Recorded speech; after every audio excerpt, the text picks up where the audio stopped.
Join the movement. Go all electric with Pure Electric.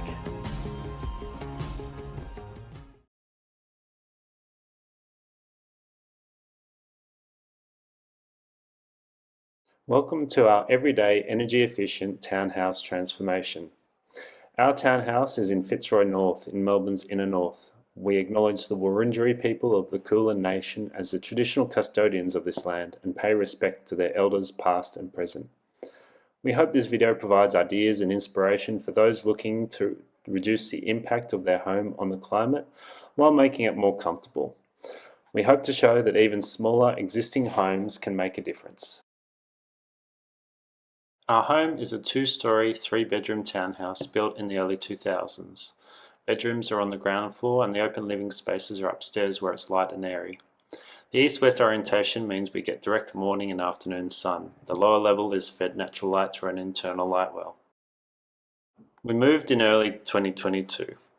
The raked ceiling had a minimal layer of insulation, pockmarked with holes for countless downlights.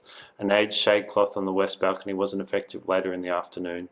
The wooden frame, single glazing was starting to rot, and apart from the doors, natural ventilation was through winding windows. A few hot days that summer turned upstairs into an oven.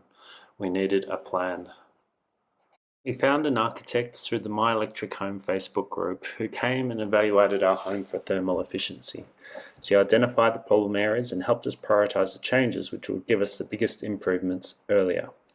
The architect's advice, along with our own research and financial situation, led us to the following list: draft-proofing the existing doors and windows, installing rooftop solar PV to reduce our electricity bills, fixing the ceiling insulation, better exterior shading, thermally efficient glazing, thermal separation using curtains, before moving to remove our gas appliances by installing a heat pump hot water and replacing our gas stove with an induction cooktop. Draft-proofing was the easy no-brainer improvement that we could make ourselves. We used efficiency door and window seal on the existing frames and added or replaced raven door seals on all the exterior doors. Gap filler rod also came in handy. Next, we installed as much solar as possible on our limited roof space to allow for hot water and EV charging in the future. Let's go upstairs to the roof. So here we are up on my roof, and here's the solar panels that we got installed in 2022. As you can see, there's 19 of them. We have a light well there in the middle, which we had to avoid. And you can see there's sort of 2 banks, and we're on a slanted roof. It's sort of a warehousey type of pitched roof, and so that created a bit of a problem. And what we find is those front panels in winter will block the back panels to some degree, so we see a bigger drop off in power outage, but in summer it's just fine. So underneath you can see we use in microinverters. That's what this little baby is here, and each one of those panels, as you can see along the row, has a microinverter, and that means we're using AC power directly. We don't have to have an inverter on the front of the house or the back of the house, which we just didn't have room for. If you're interested in the panel type that we're using here, the 425 watt ones, and they all work quite well. Another challenge we had with the townhouse was the location of getting electrics from the solar panels down. So you'll see here that we've had to put our electrics down through a cavity that goes straight down to the front door where the switchboard is. So it's been a clean job. There was a bit of a challenge for the solar installer, but that was why it was important for our solar installer to come and have a look before they quoted. When it came to thermal efficiency, we discovered the ceiling insulation was thin, and moreover it was significantly compromised by the holes cut around the recessed downlights. The solution was to plug the holes and add another layer of insulation sandwiched by a new lower ceiling. All the recessed downlights were replaced with surface-mounted lighting. Ceiling fans were also installed to provide a very energy-efficient alternative to using the air conditioning. Exterior shading was going to be important for achieving thermal efficiency due to the east-west aspect of our biggest windows. On the west, we opted for vertical shades as the balcony space was smaller, and we found the previous shade cloth was ineffective at blocking the sun at low to middle angles. To the east, we had opted for a retractable awning because we wanted to be able to use the bigger balcony space while also shading the house.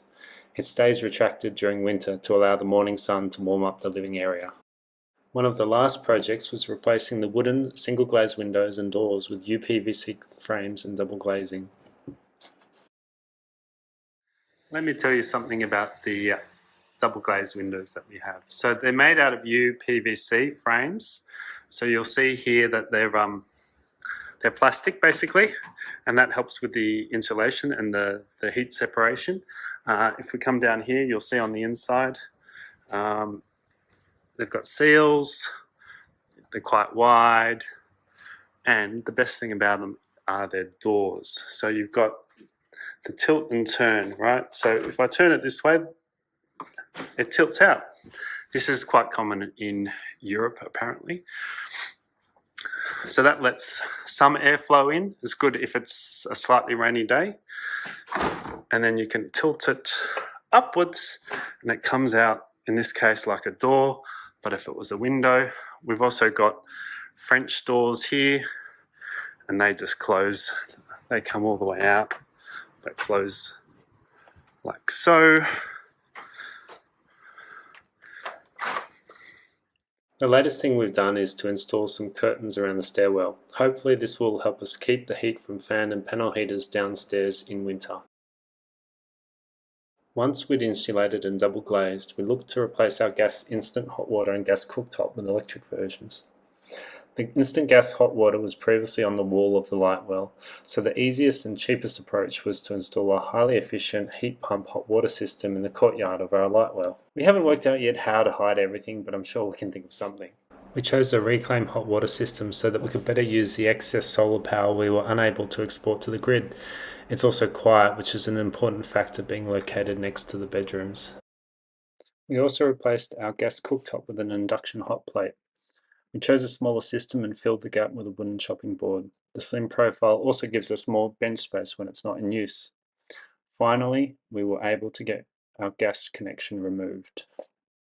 Here's what we've learned over the 2.5 years of our transformation. Know clearly what you want to do, then prioritize it, do as much research as possible, make sure you're in with your budget, and know your lead times. Best of luck with your own transformations.